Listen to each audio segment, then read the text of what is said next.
যশোরের বাজারে কমেছে মাছের সরবরাহ। এতে সপ্তাহের ব্যবধানে সব ধরনের মাছের দাম বেড়েছে কেজিতে 10 থেকে 20 টাকা পর্যন্ত। তবে অপরিবর্তিত রয়েছে মুরগি, গরু এবং খাসির মাংসের দাম। নিত্যপণ্যের বাজারের সবশেষ খবর জানাতে শহরের বড় বাজার থেকে যুক্ত হচ্ছেন সহকর্মী রিপন হোসেন। রিপন, মাছের দরদাম কেমন দেখছেন, সেই সঙ্গে মাংসের বাজার পরিস্থিতি কি জানাবেন?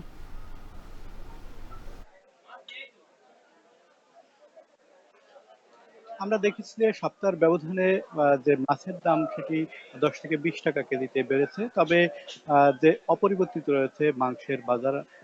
আজকের বাজারে রুই মাছ বিক্রি হচ্ছে 400 টাকা কেজি, যেটি গত সপ্তাহে 380 টাকা কেজি বিক্রি হচ্ছিল। তেলাপিয়া মাছ 180 টাকা বিক্রি হচ্ছে, যেটি গত সপ্তাহে 170 টাকা ছিল।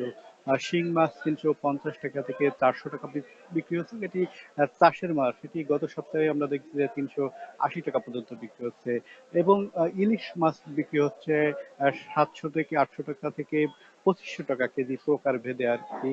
এবং কই মাছ বিক্রি হচ্ছে 150 টাকা, বাইন মাছ বিক্রি হচ্ছে 1000 টাকা, এবং সিলভার কাপ মাছ বিক্রি হচ্ছে 180 টাকায়। এই মাছগুলো কিন্তু বেশিরভাগ আছে চাষের মাছ।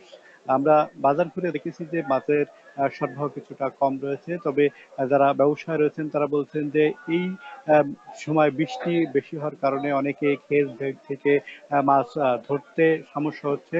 এই কারণে বাজারে সরবরাহ কম রয়েছে এবং এই মাছের দামটি তারা বৃদ্ধি পেয়েছে। পাশাপাশি গত 1 মাস ধরে আমরা দেখছি যে গরুর মাংসের দাম বৃদ্ধি পেয়ে অপরিবর্তিত রয়েছে। বিশেষ করে বর্তমান বাজারে 750 টাকা পর্যন্ত গরুর মাংস বিক্রি হচ্ছে। খাসির মাংস 1150 টাকা বিক্রি হচ্ছে, ব্রয়লার মুরগি বিক্রি হচ্ছে 180 টাকা, আর সোনালী মুরগি এবং লেয়ার মুরগি বিক্রি হচ্ছে 300 টাকা কেজি, এবং দেশি যে মুরগিটি রয়েছে সেটি 550 টাকা কেজি বিক্রি হচ্ছে।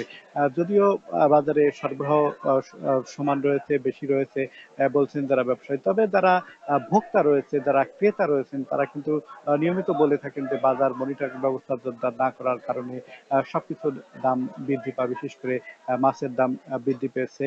তবে যারা ব্যবসায়ী রয়েছেন তারা বলছেন যে বাজারে সরবরাহ বেশি থাকলে মাছের দাম কম থাকে, বাজারে সরবরাহ কম থাকলে সেটি দাম বৃদ্ধি পায়, এবং সরবরাহ বেশি থাকলে সেদিন মাছের দাম কম থাকে। তারা যে পরিমাণ দাম দিয়ে ক্রয় করেন তার একটু বেশি দাম হলে তারা বিক্রি করেন। তবে যারা সাধারণ যারা ব্যবসায়ী রয়েছেন এবং যারা আড়তদার রয়েছেন তারা কিন্তু এই মাছ বিক্রি করে থাকেন। আমরা বড় বাজারে যে বাজারটি দেখছি এখানে কিন্তু তারা মাছ বিক্রি করছেন, এবং বাজারে কিছুটা সরবরাহ কম রয়েছেন। তবে যারা বিক্রেতা রয়েছেন, যারা ভেড়ির মালিক রয়েছেন, তারা কিন্তু নিয়মিত অজুহাত দিয়ে থাকেন যে আসলে দামটি বৃদ্ধি পায় না, তারা কম দামে বিক্রি করে, বাজারে আনলে আড়তে তারা কম দামে বিক্রি করেন। এই সেক্ষেত্রে খাবারের দাম বৃদ্ধি, অন্যান্য আহ মাছের বৃদ্ধির কারণে কিন্তু এই সমস্যা হয়। তো সব মিলে এখান থেকে এই ছিল আমার কাছে মাছের বাজার এবং মাংসের বাজারের সর্বশেষ খবর। শরীফ রওশন।